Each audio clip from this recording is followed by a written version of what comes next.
Hier jagt ein Topspiel das nächste. Holstein Kiel zu Gast bei uns hier im neuen Stadion. MSV Duisburg-Karriere geht weiter an Spieltag Nummer 11. Nach dem Einzug in die nächste Runde in den DFB-Pokal. Den nächsten Gegner habe ich mir noch nicht angeguckt. Das machen wir auch in diesem Part mal zusammen. Und mit ein paar Veränderungen. Also unter anderem Natali von Anfang an. Dann ist die Offensivreihe mal durchgewechselt worden. Und Abeledo, ein weiterer Youngster, der auch schon eine 63 hat, 64, großes Potenzial. Der spielt heute mal für Jeremiah Mensah unter anderem. Vorne dann mal wieder Borkowski, außen Kutschera. Also die Youngstars dürfen sich heute mal zeigen gegen Holstein Kiel.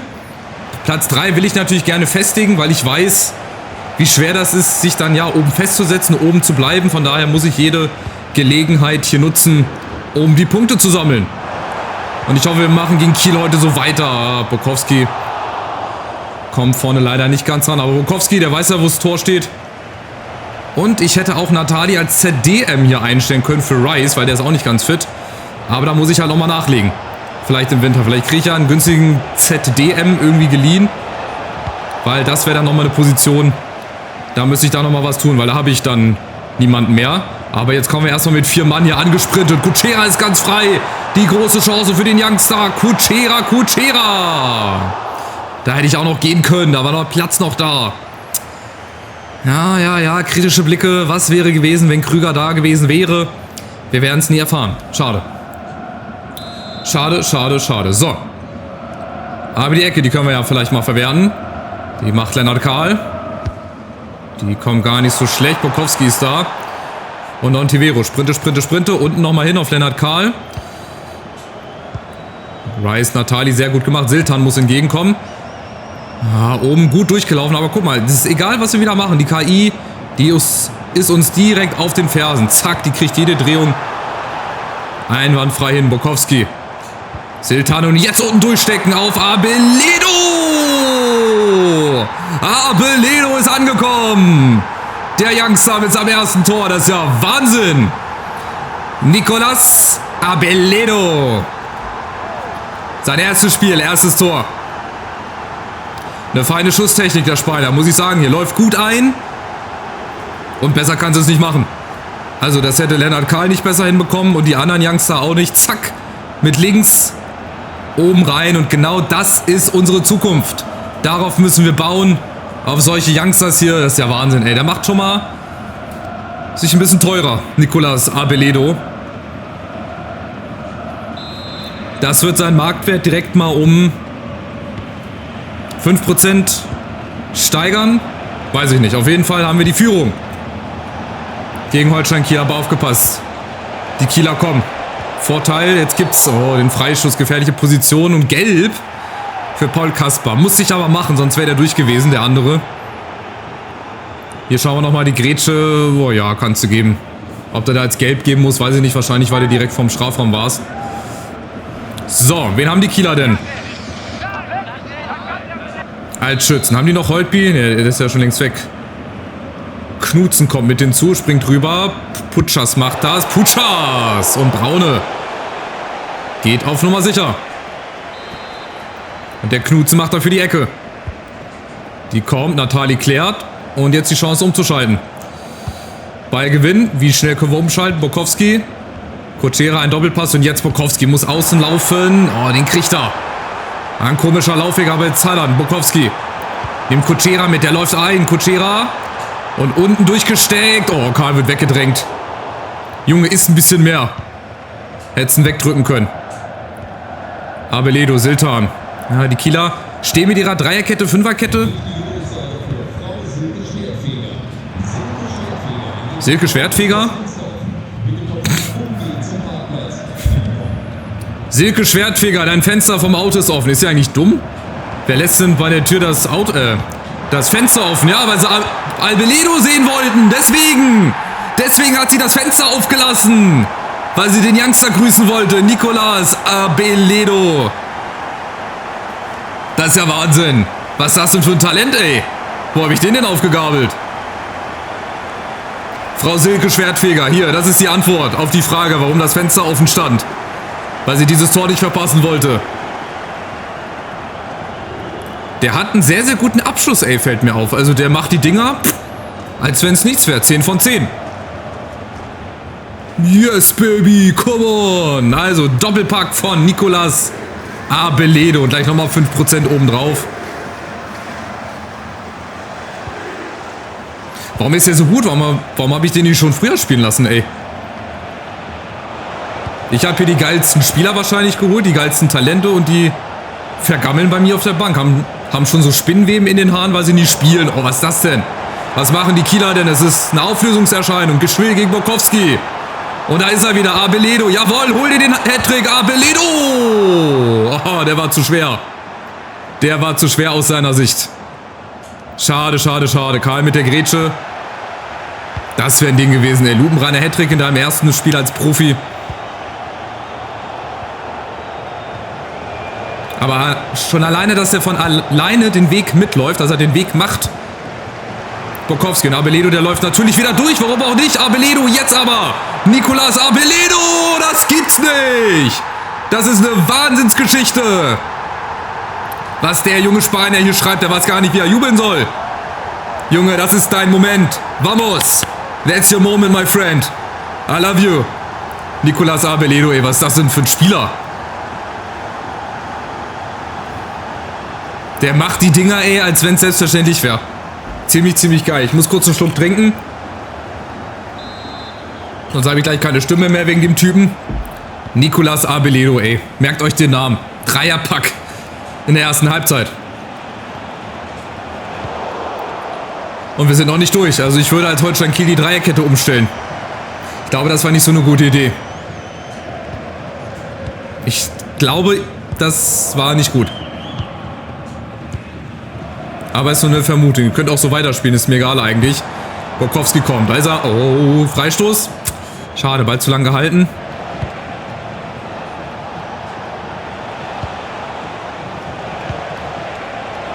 Und die Kieler kommen. Über Kelati trotzdem wachsam sein. Natali, sehr, sehr gut. Komm, komm, komm. Hast du noch Form aus? Jawohl, leitet den nächsten Konter ein. Oh Gott. Da kommt Superman angeflogen.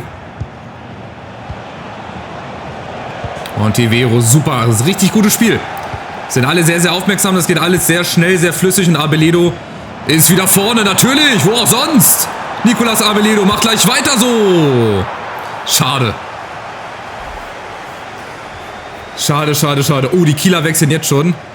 Kapralik für Prasse. Ich glaube nicht, dass der verletzt ist. Es könnte vielleicht andere Gründe haben. Wir lassen uns mal überraschen. So, letzte Ecke. Vor der Pause. Karl, Natali kommt nicht ran. Siltane nochmal nach außen. Karl hat alle Zeit der Welt. Warum auch nicht? Steht er erst 3-0. Kutschera. Schade, da wollte ich ihn durchschicken. Das hat nicht geklappt. Aber Freunde, mal einen Applaus und mal einen Daumen nach oben für Nicolas Arbelodo. Was habe ich denn da für einen krassen Spieler geholt? Es ist sein erstes Spiel. Ich möchte das nicht so überbewerten, aber trotzdem. Ich finde das einfach cool, wenn so Youngsters auch treffen. Wenn die nicht nur spielen, sondern wenn die auch treffen, wenn die ihre Leistung bringen. Und Arbelodo, ich muss mal kurz gucken, was der hier hat alles, ey. 74.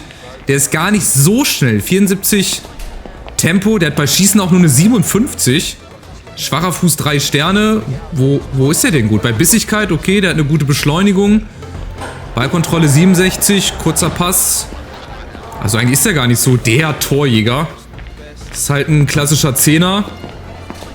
Aber ein geiler Zehner. Ich mag den Jungen jetzt schon. Ich muss den viel öfter spielen lassen. Also, 17., 27., 36.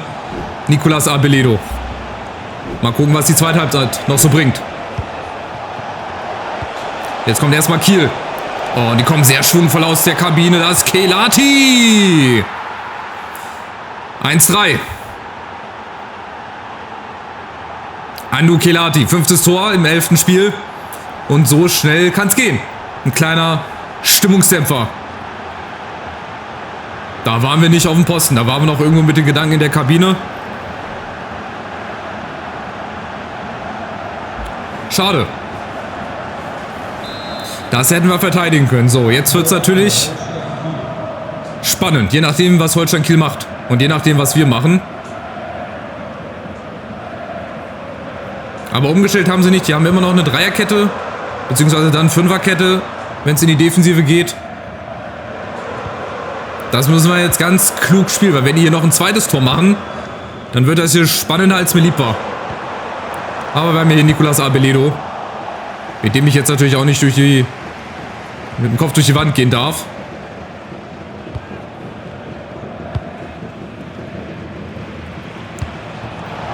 Sieht jetzt nach einem 4-3-3 aus. Ja, Ott passt auf, sehr gut. Ich mache mal eine Stufe niedriger. Ich mache mal auf Standard, dass wir in der Defensive ein bisschen besser stehen. Aber natürlich die Offensive nicht vergessen. Da ist Lennart Kahl, da ist Bukowski. Oh nein, da wäre Abeledo wieder frei gewesen. Das war gut, gute Position. Der Ball von Bukowski war auch genau richtig. Da war nämlich frei. Aber dann fehlt leider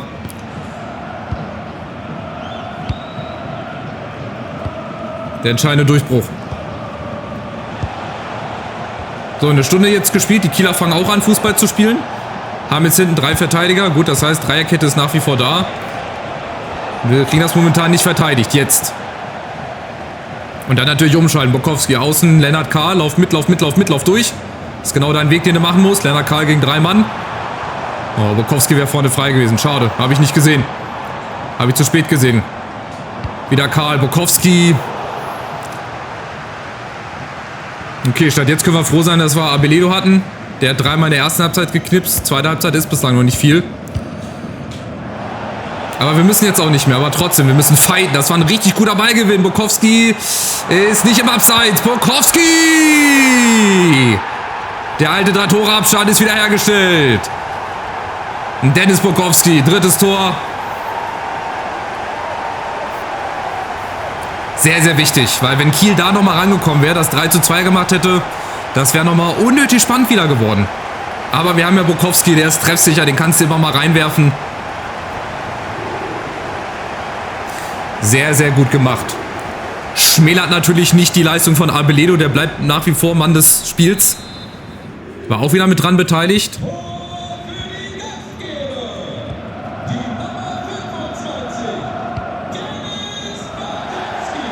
Da kann man auch als Stadionsprecher schon mal aus seiner Haut fahren. Jetzt kommt Kiel wieder. Achtung, nicht, dass sie wieder zum schnellen Anschlusstreffer kommen, aber machen sie Gott sei Dank nicht.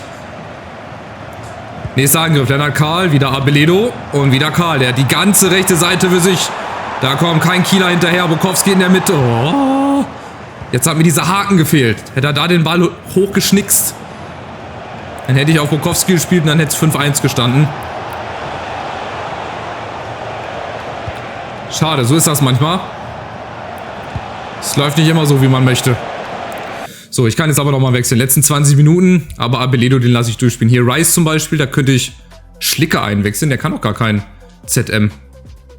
Der hat eine -4. Was ist mit Abeledo? Wo kann der noch alles spielen? Der kann auch Stürmer spielen, okay. Bukowski, wir können auch wechseln.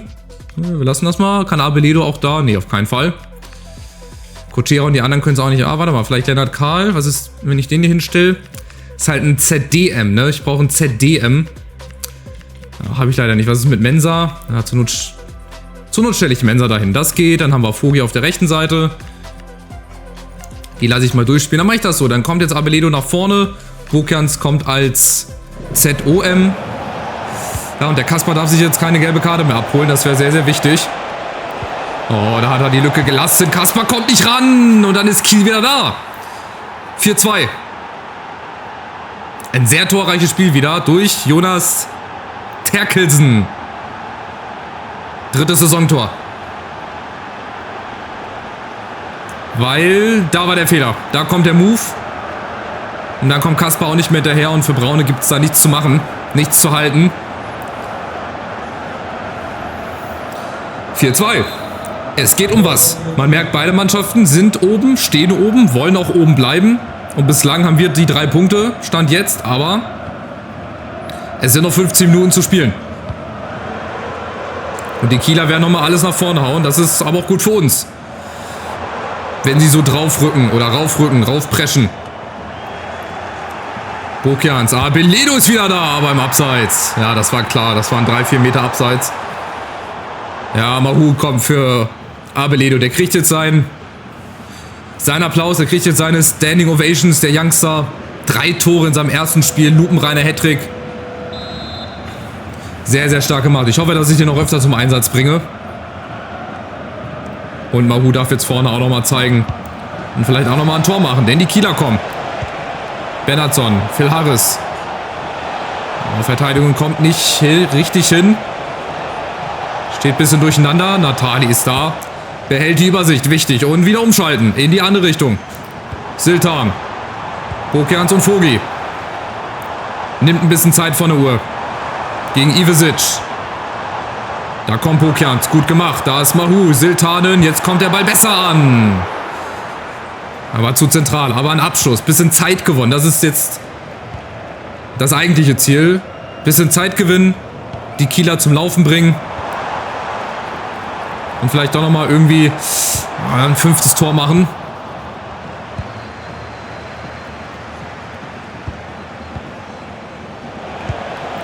Momentan aber noch nicht. Achtung, Putschas, Harris vorne. Mensah kommt mit nach hinten. Ganz, ganz wichtig. Auch das macht eine Mannschaft aus. Da arbeitet jeder mit nach hinten. Da unterstützt sich jeder. Sehr, sehr gut gemacht. Vogi. Mahu, Siltanen. Das sieht richtig gut aus. Sehr flüssig. Bokerans. Jetzt durchlaufen. Ja. Auf Kutschera. Und das ist der Sieg. Nachspielzeit läuft. Die Kieler wechseln nochmal. Tolkien für Kelati. Aber die Wechsel kommen zu spät, meine Freunde. Das sind 2 Tore in 3 Minuten höchstens. Die könnt ihr nicht mehr aufholen. Es wird der nächste Sieg in der Liga. Und das heißt weiterhin Platz 3. Ich bin sehr, sehr gespannt, wenn dann St. Pauli und Hannover jetzt demnächst noch bespielt werden müssen. Kaiserslautern haben wir noch als Gegner. Wir haben noch Darmstadt als Gegner. Bielefeld. Es wird nicht viel einfacher. Es wird nicht viel einfacher, aber wir können mit jedem Gegner mithalten. Haben wir gesehen. Haben wir gesehen in der Saison. Auch gegen Kiel. Denn das war's. 4:2. Es war zwischendurch ein bisschen haarig. Die Kieler hätten auch auf 3:2 stellen können. Aber das ist der Mann des Tages. Nicolas Abeledo. Das wird er sein Lebtag nicht vergessen. Dreierpack für den MSV Duisburg in seinem ersten Spiel. Von dem werden wir noch einiges zu sehen bekommen. Da bin ich ganz, ganz sicher. Bochum gewinnt 4:0 in Münster. Nürnberg gewinnt 2:1 in Magdeburg. Und Abeledo gibt erstmal einen Kasten aus und schmeißt eine Runde. Auf jeden Fall. Das ist Wahnsinn. So. Da muss ich jetzt das Angebot annehmen für Schlicke. Sonst verliere ich den ablösefrei. Da verhandeln wir nochmal mit Bradford City, weil der hat nur noch 7 Monate oder 8 Monate Vertrag. Das heißt, der könnte ab Winter mit anderen Vereinen Verträge abschließen. Aber wir würden nichts dran verdienen. Also, Bradford, good to see you. We make 930,000. Is that okay for you? Are you feeling comfortable with that? Ah ja, 930.000. Also brauchen wir auch da einen neuen Innenverteidiger. Ich brauche auch einen neuen ZDM noch ergänzen. Vielleicht kann ich ja meine Jugendscouts dementsprechend mal umswitchen. Ich hätte gegen Holstein Kiel noch mehr zeigen können, aber trotzdem danke für den Einsatz. Streng dich an. Na, immerhin nichts Unlogisches von wegen, oh, ich habe aber nicht gespielt und so weiter. Das werde ich nämlich jetzt gleich mal machen. Kann ich mal gucken? Jugendscouts. Ist für eine neue Mission. Gut, dann pass auf, dann versuche ich jetzt einen ZDM zu holen. Wer hat denn gute ZDMs? Ich bleibe in Europa, da gibt es, glaube ich, die besten Spieler. Frankreich könnte ich mal nachgucken. Oh, oder einen vom Balkan. Warum nicht so einen schönen, strammen Serben oder so? Oder so einen Bosnier, der dazwischen prescht. Oder einen Moldawen. Ich glaube, die sind auch sehr unangenehm. Aber ich mache jetzt einfach mal Franzosen. Ich gehe mal nach Frankreich. 9 Monate und mache ZDM auf jeden Fall. Was brauchen wir noch? Innenverteidiger können wir ruhig mal machen. Dann spare ich mir vielleicht das Geld im Winter, wenn da ein guter bei rumkommt. Ja, Rechtsverteidiger können wir auch noch mal gucken und Linksverteidiger. Komm, machen wir mal ein bisschen Defensivarbeit. So. Also, Franke. Versuch dein Glück in Frankreich. Wie sieht's hier aus? Da ist unser bester Carazzo. Der kann auch ZM spielen. 85er Potenzial, den können wir hochziehen. Ben Kunz können wir hochziehen. Oh, der hat auch ein gutes Potenzial. Da kümmere ich mich mal drum, wenn der Part jetzt vorbei ist, habe ich ein bisschen mehr Ruhe für. Jetzt gucken wir noch mal, was ich auch gucken wollte, DFB-Pokal. Wer ist denn unser nächster Gegner? Können wir es gucken? Bei der Hertha. Oh, okay. Achtelfinale, ne? Runde 3 ist Achtelfinale. Bei der Hertha. Da können wir schon mal ein bisschen Finalluft schnuppern. Bayern spielt gegen Köln, Darmstadt, Leverkusen.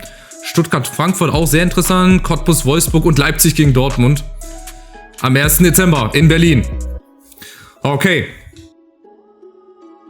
Challenge accepted. Jetzt haben wir Wiesbaden und dann kommt Hannover, dann kommt St. Pauli, dann kommt DFB-Pokal. Dann haben wir Lautern, Bielefeld und Darmstadt. Und dann haben wir erstmal Winterpause. Und dann gleich wieder St. Pauli und Hannover. Aber wir sind rangerückt. Wir haben nur noch 2 Punkte Rückstand. St. Pauli scheint verloren zu haben. Hannover ist auch in Reichweite. Und wir haben ein paar Punkte Vorsprung auf Augsburg, Bochum und die anderen. So sieht's aus. Ich hoffe, es hat euch gefallen. Wie immer, lasst gerne einen Daumen nach oben da. Abonniert meinen Kanal gerne, wenn ihr das noch nicht gemacht habt. Das würde mich sehr, sehr freuen. Supportet mich hier auf den Weg zu 14.000 Abonnenten. Und dann sehen wir uns wieder im nächsten Part, wenn ihr wollt. Macht's gut. Ciao, ciao.